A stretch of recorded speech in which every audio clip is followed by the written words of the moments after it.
ఇప్పుడు మిథునం చూద్దాం. శీర్షోదయీ నృమైథునం సగదం చ సవీణకం ప్రత్యగ్ వాయుర్ ద్విపాత్రా ద్విపాద రాత్రిబలి గ్రామవ్రజో అనిలి సమగాత్రో హరిద్వర్ణో మిథునాఖ్యో బుధాదిపః. శీర్షోదయీ నృమైథునం సగదంచ సవీణకం ప్రత్యగ్ వాయుర్ ద్విపాద రాత్రిబలి గ్రామవ్రజో అనిలి సమగాత్రో హరిద్వర్ణో మిథునాఖ్యో బుధాదిపః. ఓకే, ఇది చాలా సింపుల్, చాలా చాలా చిన్న అలతి అలతి పదాలతో ఆయన రాశాడు. నిజానికంటే కొంచెము డీకోడ్ చేసుకోవాలి అన్నట్టు ఉంటాయి కొన్ని కొన్ని పదాలు. శీర్షోదయి తల బయటికి పెట్టి వస్తున్నవాడు. ఓకే, అంటే తెలివితేటలు పుష్కలంగా ఉన్నవాడు, బాగా తెలివైన వాడు. నృమైథునం. ఓకే, నృ అంటే నరులు, మైథునం అంటే మగ ఆడ ఇద్దరు కలిసి ఉన్నవాడు.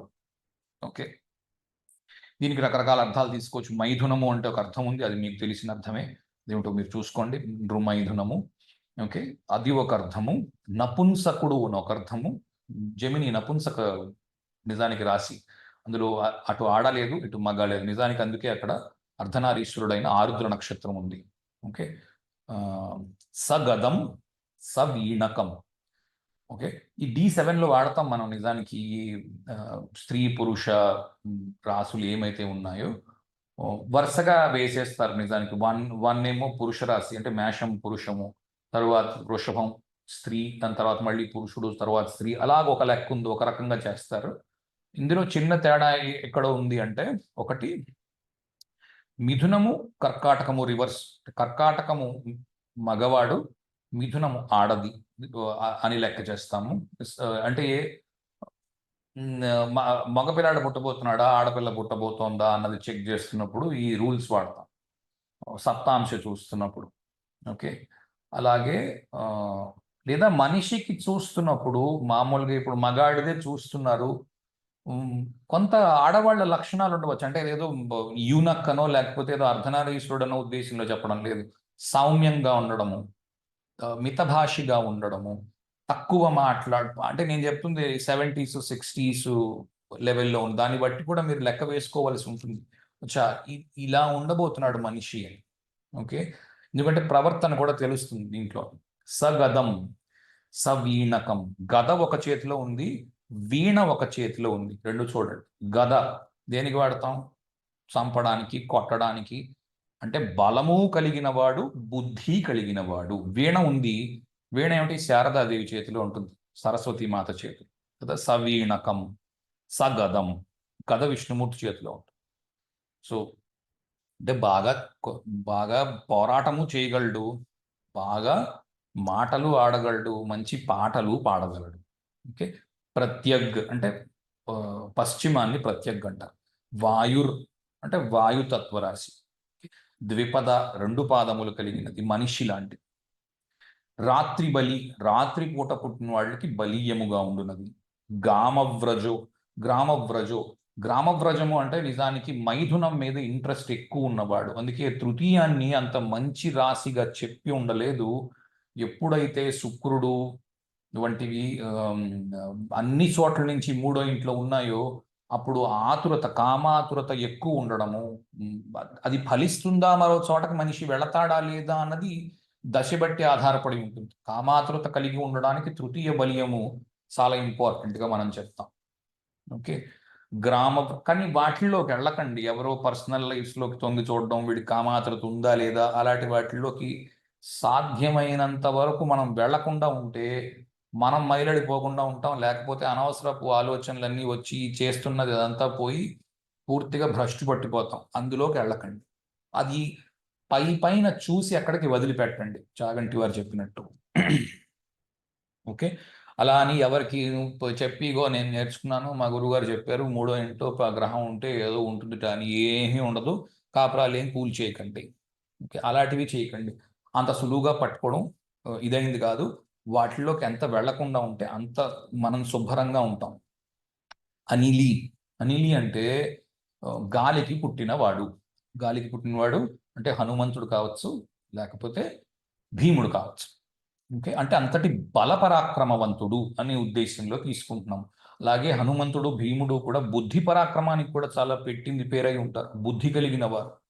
ఓకే, తరువాత సమగాత్రో. సమగాత్రో, గాత్రో అంటే శరీరము, సమ అంటే సమముగా ఉన్న శరీరం. అంత లావు కాదు, అంత సన్నము కాదు, అంత పొడుగు కాదు, ఇంత పొట్టి కాదు, ఎంత ఉండాలో అంత ఉన్నవాడు. హరిద్వర్ణం, పసుపు పచ్చ రంగు కలిగిన వాడు, ఇది అర్థం. ఓకే, ఇది మనకి మిథున రాశి గురించి. D1లో, D9లో, D30లో చూడవలసి ఉంటుంది. ఎక్కువగా D30, D9ని బట్టి ఇవి అప్లై అవుతాయి. ఓకే, D30 అంటే త్రింశాంశ, నవాంశ, D9 అంటే. ఓకే, సో జెమిని చూసాము, వర్గో చూద్దాం. బుధుడికి సంబంధించిన 2 రాసులు ఒక్కసారి చూస్తున్నాం అనమాట. వర్గో అంటే కన్య.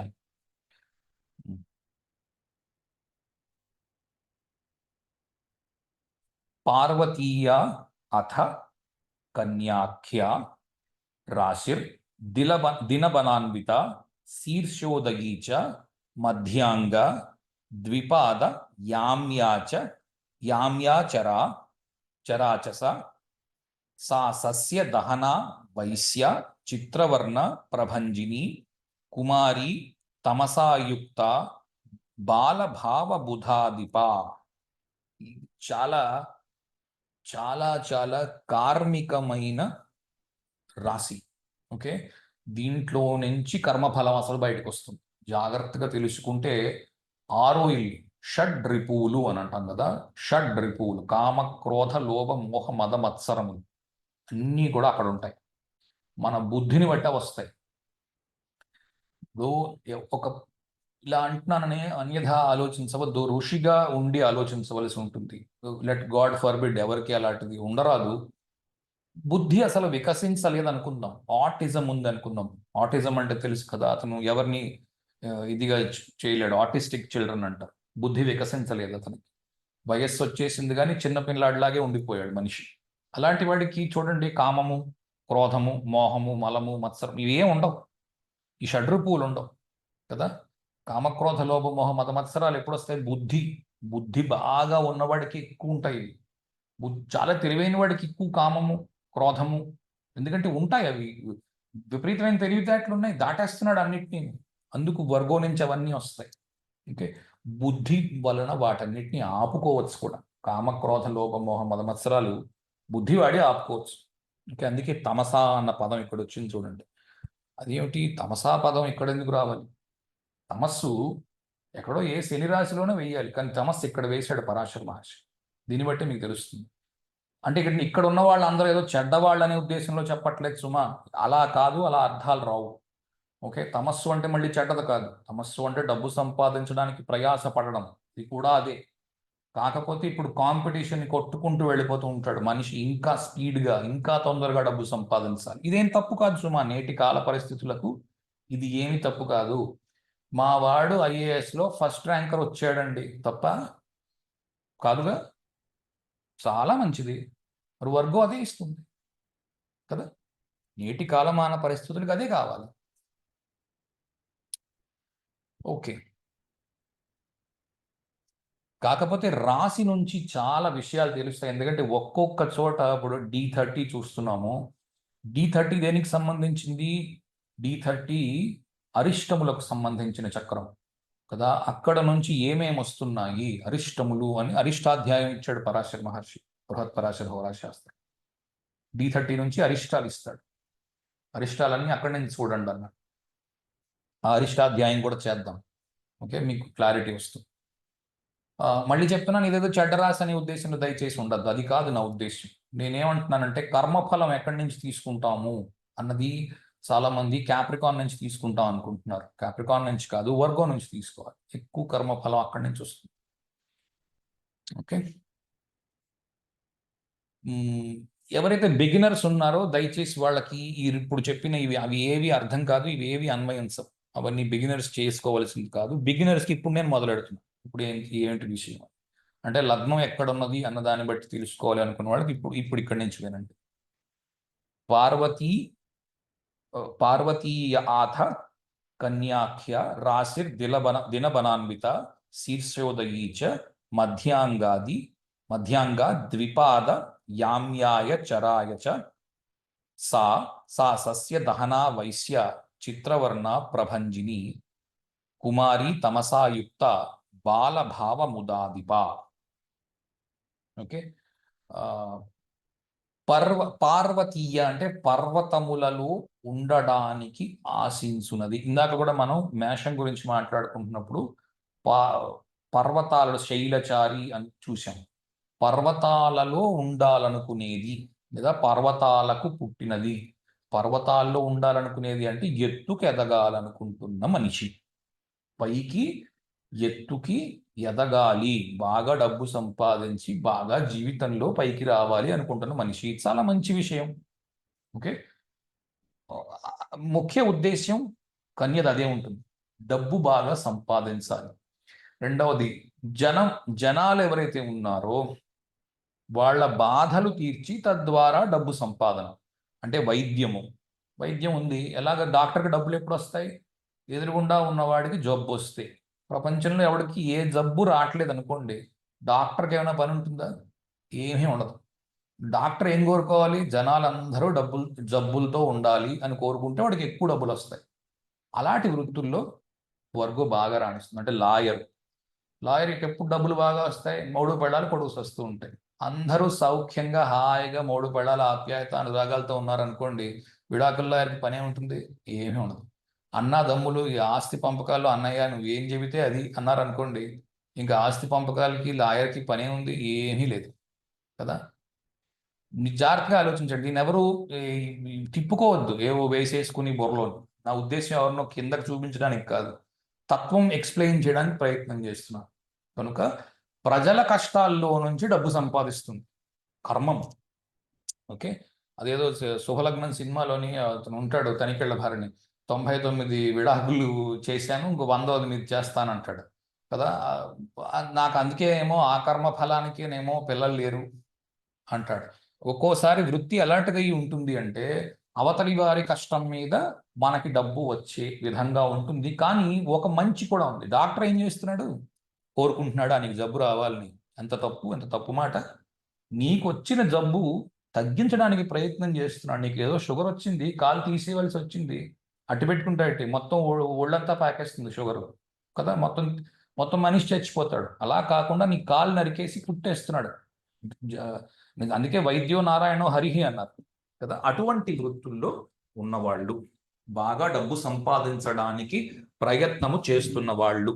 ఓకే, ఒక అర్థం. దినబలాని, పగటిపూట బలము కలిగినది. శీర్షోదయీచ, బుద్ధి బాగా వాడునది. మధ్యంగా అంటే మధ్యస్థమైన శరీరం ఉన్నవాడు. అంత లావు కాదు, అంత సన్నము కాదు. ముఖ్యంగా శరీర సౌష్ఠవం మీద కాన్సన్ట్రేట్ చేసేవాడు. నేను 1-2 కేజీలు పెరిగాను, చాలా జాగ్రత్తగా ఉండాలి, తగ్గించేసేయాలి. ఓకే. వర్గో దీని మీద ఎక్కువ ఉంటుంది. కన్యారాశి దీని మీద ఎక్కువగా పనిచేస్తూ ఉంటుంది. ద్విపాద అంటే 2 పాదములు కలిగినది. యామ్య ఇందాక కూడా నేర్చుకున్నాం. యామ్య అంటే దక్షిణము. ఓకే, సౌత్లో ఉండేది కదా. ఈ ఏమిటంటారు, ఈ అర్థీ సైన్స్ భూతత్వరాశులన్నీ సౌత్లో ఉంటాయి, దక్షిణంలో ఉంటాయి. సస్య దహన. ఓకే. వైశ్య చిత్రవర్ణ ప్రభంజిని. ఓకే. సస్య అగ్రికల్చర్ చేసేది, సస్యము. ఓకే, అగ్రికల్చర్ చేసేది. ఎందుకంటే అగ్రికల్చర్కి చూడండి కృషి అని అర్థం ఉంది. కృషి అన్న పదం ఏమిటి అంటే అగ్రికల్చర్ చేయడం, ఫార్మింగ్ చేయడం. దాన్ని కృషి అంటే అర్థం ఏమిటి? కష్టపడడం. సస్య అన్న కూడా సస్య అన్న పదానికి అర్థం ఏమొస్తుందంటే బాగా కష్టపడితే ఫలితం వచ్చిన దాన్ని సస్యం అంటారు కదా. అస్యం కష్టపడిన తర్వాత వచ్చిన ఫలితం. ఎందుకంటే కష్టపడితే ఇందులో ఫలితం బాగా వస్తుంది. కానీ ఎందుకంటే అర్థీ సైన్ భూకు సంబంధించిన సైన్, భూమికి సంబంధించిన సైన్లో అవసరం ఏమిటి అంటే మనిషి యొక్క ప్రయత్నము. ఇందులో గుర్తుపెట్టుకోవాల్సింది ఏంటి అంటే మకరము, వృషభము, కన్య, వీటిల్లో గ్రహాలు వేసుకుని నేను ఆ పూజ చేస్తాను, ఈ పూజ చేస్తాను, ఆ దేవుడికి హారతి ఇచ్చేస్తాను, ఈ దేవుడికి యాగం చేసేస్తాను, ఈ దేవుడికి హోమం చేసేస్తాను, ఏమీ అవ్వదు. ప్రయత్నం చాలా ఇంపార్టెంట్. భూతత్వ రాశులకు మనిషి యొక్క ప్రయత్నము వలననే ఉద్యోగం రావట్లేదండి, మరి నాకు రెమెడీ ఇవ్వండి అంటాడు. గ్రహాలన్నీ భూతత్వ రాశుల్లో ఉన్నాయి, ఉద్యోగం రావట్లేదంటే అర్థం ఏంటి? ప్రయత్నం సరిగ్గా లేదనమాట. ఓకే, వాళ్ళకి ఏం చెప్పాలి? నీకు ఏ పూజ అక్కర్లేదు నాన్న, నీకు అన్ని శుభ్రంగా ఉన్నాయి, నువ్వు ప్రయత్నం చేయట్లేదు. ఓకే, కనుక ప్రయత్నం నుంచి తీసుకోవాలి. కానీ ఇది ఎక్కడ చూస్తాం? D1లోనా, D9లోనా, D10లోనా అంటే ఆ సందర్భాన్ని, ఆ దశని పట్టుకొని చూడవలసి ఉంటుంది, ఎక్కడి నుంచి ట్రబుల్ వస్తుంది అని. అదే మొత్తం ప్రణాళిక అదై ఉంటుంది. ఓకే, అంతేకాని ఓకే చూసాం, జంపింగ్ పనికిరాదు. వైశ్య, వైశ్య డబ్బు సంపాదించేవాడు, డబ్బు దాచుకునేవాడు. ఓకే, వ్యవసాయం చేసి డబ్బు సంపాదించేవాడు, డబ్బు దాచుకునేవాడు, కష్టపడేవాడు. ఓకే, ట్రేడింగ్ చేసేవాడు, ఇది ఇవ్వు అది ఇస్తాం అని ట్రేడ్ చేసేవాడు.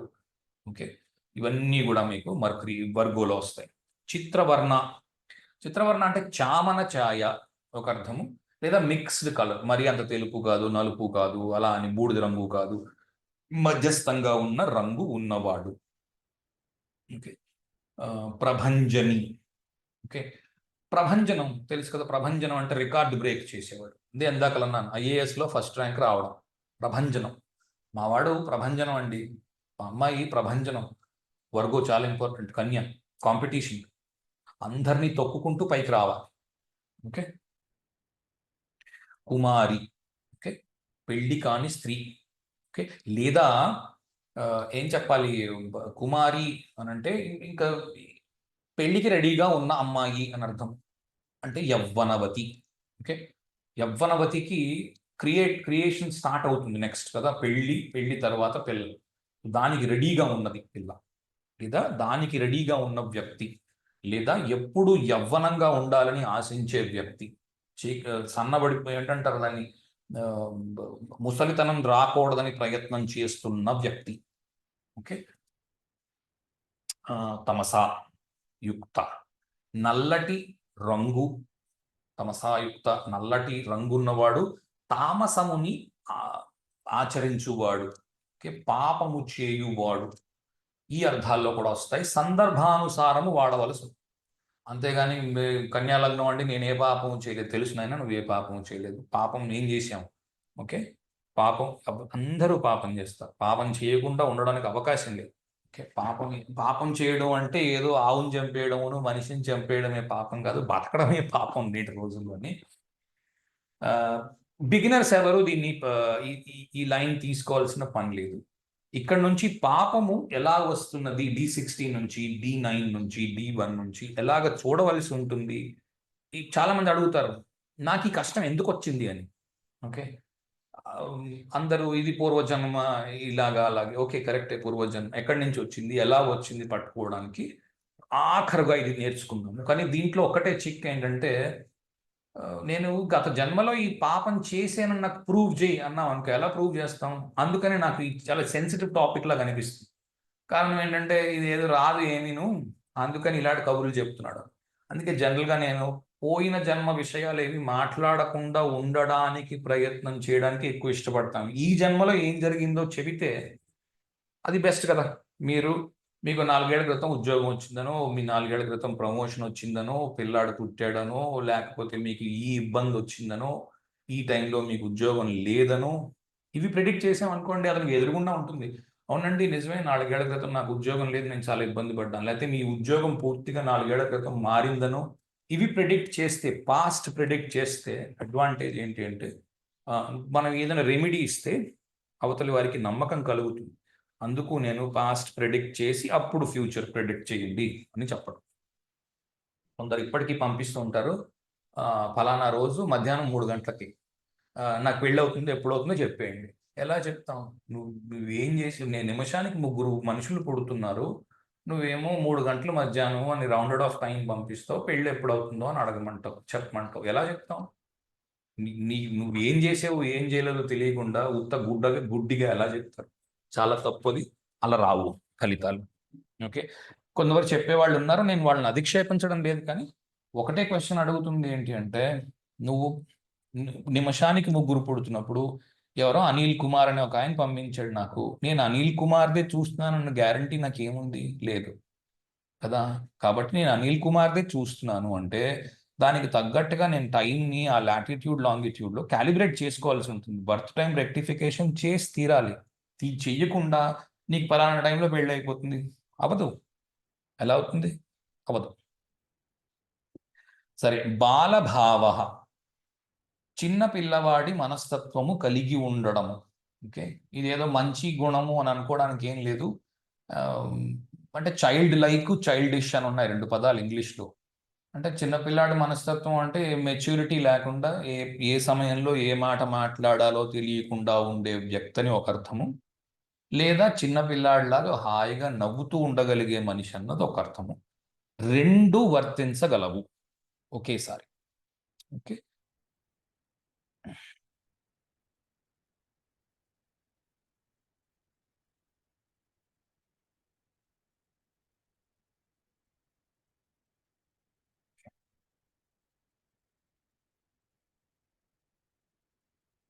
సరే. మర్క్రీ, ఇవి ఎలా పోతాయి? ఇవి ఎవరో గీతలు పెట్టారు ఇప్పుడే సాలిడ్గా. ఓకే,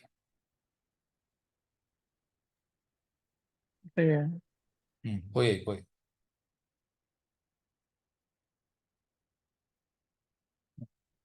ఓకే, బుధుడిని చూడండి.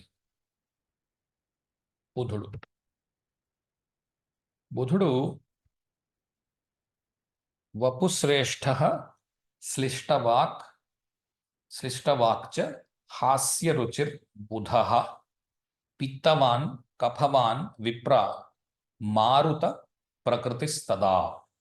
ఓకే, వపుశ్రేష్ఠ శ్లిష్టవాక్చ హాస్యరుచిర్ బుధః పిత్తవాన్ కఫవాన్ విప్ర మారుత ప్రకృతిస్తదా. వపు శ్రేష్ఠ, వపు అంటే బాడీ, ఓకే, శరీరము.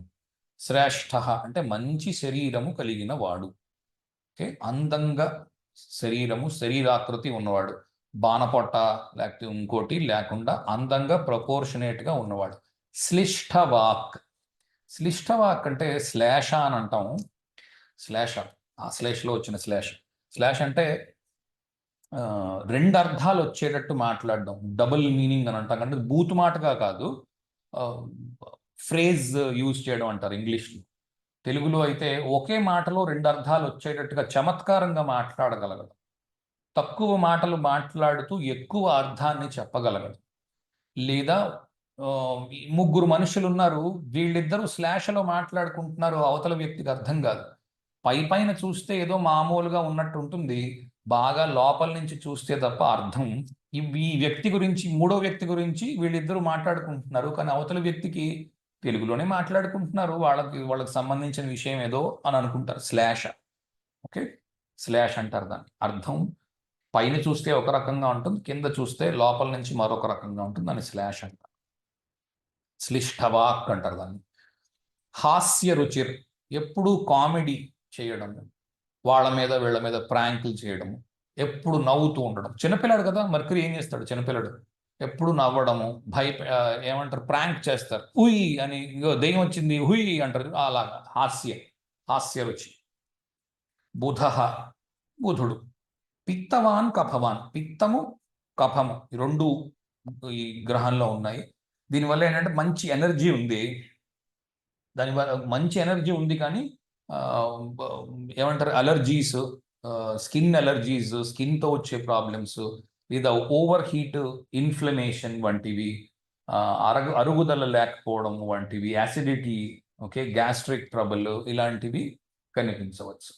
లగ్నంలో బుధుడు ఉన్నప్పుడు నవాంశలో లేక త్రింశలు. ఓకే, త్రింశ అంటే D30.